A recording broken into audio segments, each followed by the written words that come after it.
Staying in contact. I'm London Mitchell. Earth is in the grips of its highest temperatures in more than 100,000 years. That information was released by the United Nations recently. With that in mind, I thought it would be good to revisit my interview with Robert Clark-Phelps on the ramifications of global warming. Bob is a member of the Perrysburg chapter of Citizens Climate Lobby, a volunteer effort with more than 420 chapters nationwide. Bob's recent presentation was called A Climate of Hope. Yeah, I was very excited to see the turnout for that. We had a good 40 to 50 people come just about 6 days before Christmas, actually. So it was great to see people interested. And that's what brings hope, actually, is people coming together and talking about the problem and finding out that we actually have some good solutions, that this is not some kind of insolvable problem. We have a way forward. Let's talk. You say problem. Let's enlighten everyone to what the problem is. Yeah, well, I think let's zoom out and look at the big picture for 2023, because there are some major headlines that people have probably been seeing. So yes, 2023, because of global warming, was the hottest year on record. And it was also an El Nino year. Now, El Nino is a natural effect that occurs when warm waters of the oceans transfer more of their heat to the atmosphere. So that happens naturally every 2 to 7 years. But that El Nino is riding on top of a baseline that's rising, from decade to decade because of man-made global warming. And so, yes, 2023 was the hottest, but not just that. Actually, the last 10 years are the 10 hottest recorded years now. So it's clear that we're on a very unsustainable path, a very dangerous path of global warming, driven primarily by emissions of carbon dioxide from, all the fuels that we burn. You mentioned, Bob, that there are solutions. We're not lost yet. No, definitely not. Before I move to the solutions, I think it might be good to talk for just a brief minute about some of the impacts, because, when you say stuff like, well, it was the hottest year, what does that mean, right? To the average person, it doesn't seem to really communicate a lot. So I just have a couple of good examples, I think, that will help us to focus on what's really at stake here. So you might remember that last year we also saw this amazingly destructive wildfire in Hawaii. In August of last year, there was a massive wildfire that destroyed a large part of Lahaina, Hawaii. At least 99 people are confirmed to have died in that wildfire. And that makes it the deadliest wildfire in the United States in at least the last 100 years.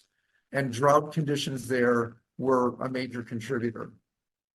Now, when we talk about something off in Hawaii, again, people might think, well, that's terrible. Of course, we mourn the loss of life, but a lot of these impacts seem so distant.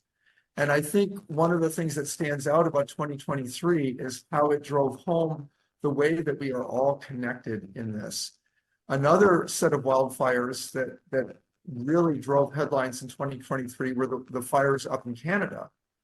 And similar to those in Hawaii, the setup was a long period of drought that preceded the wildfires that made the conditions extremely dangerous, so that when wildfires get ignited, they just spread rapidly. So in 2023, it was a record smashing year for wildfire in Canada.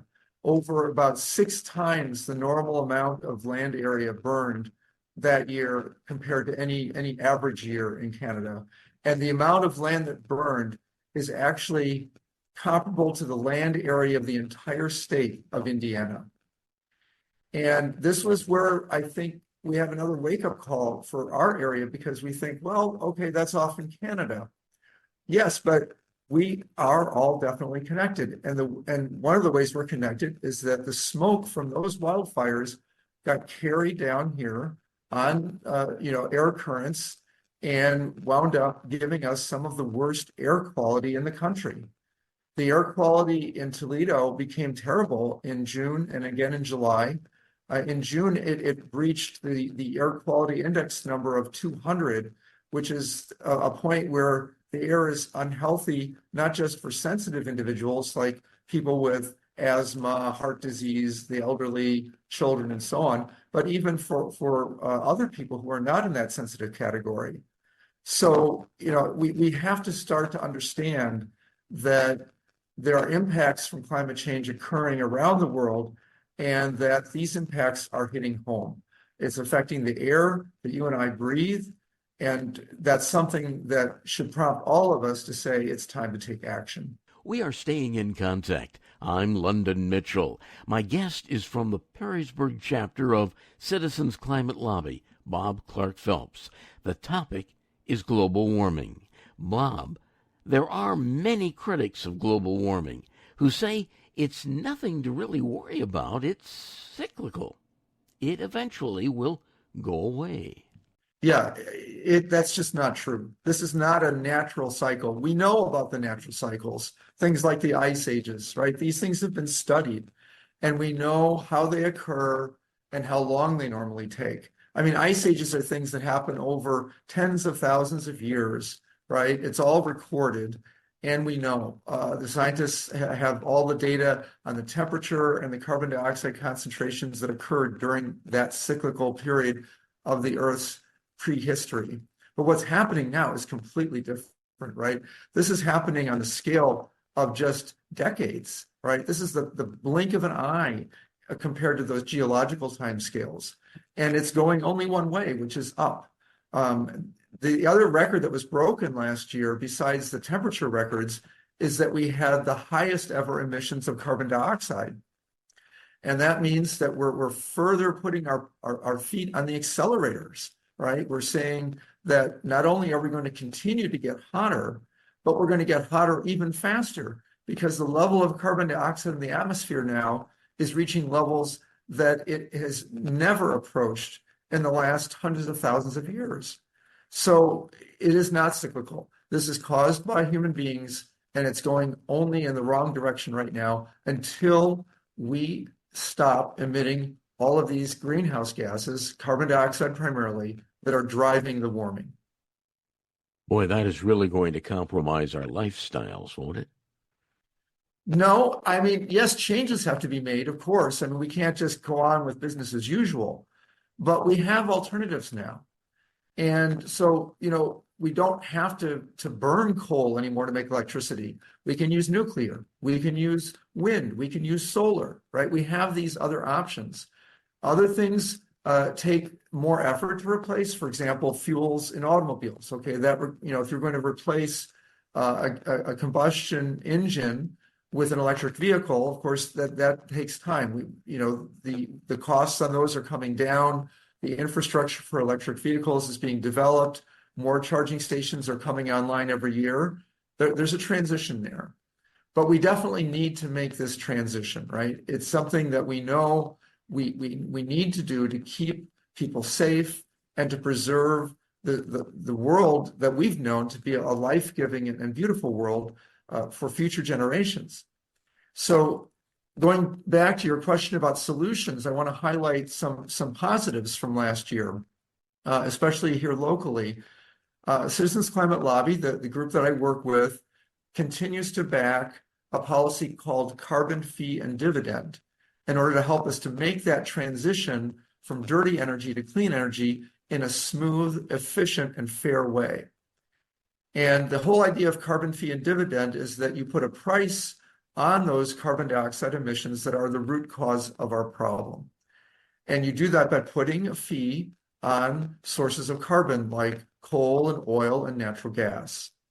Then you take all of the revenue from that fee and you distribute it out to United States households on an equal share basis. So every month, money comes in from the fee, and every month, all that money goes straight back out to U.S. households and gets deposited in the same bank accounts that you use for your tax refunds.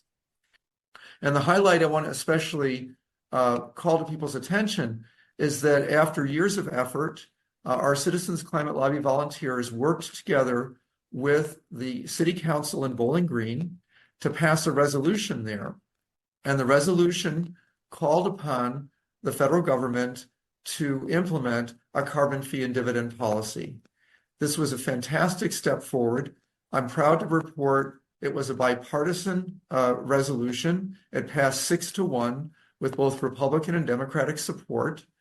And this will now be something we can take to members of Congress and say, here, the City Council of Bowling Green is on record as saying we need to take stronger action on climate change, and carbon fee and dividend is the way to do it.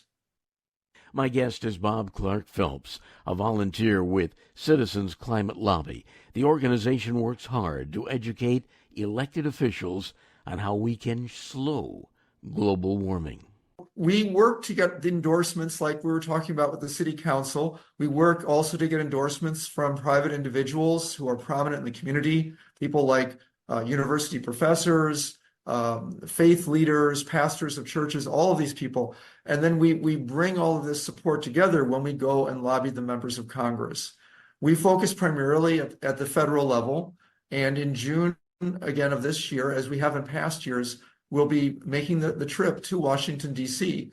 And we're very well received there. Members of Congress respect us. They welcome our visits because we focus on building positive relationships.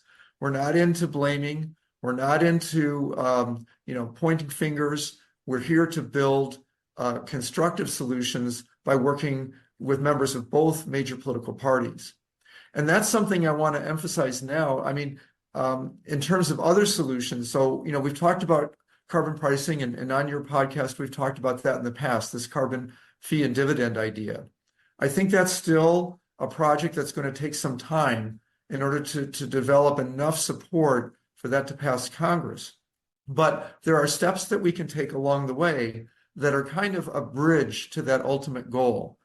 And one of these is gaining a lot of attention now in Congress from both Republicans and Democrats. And it's the idea of making sure that there's a level playing field internationally when it comes to trade and carbon emissions. So there's another group, an advocacy group called the Climate Leadership Conference.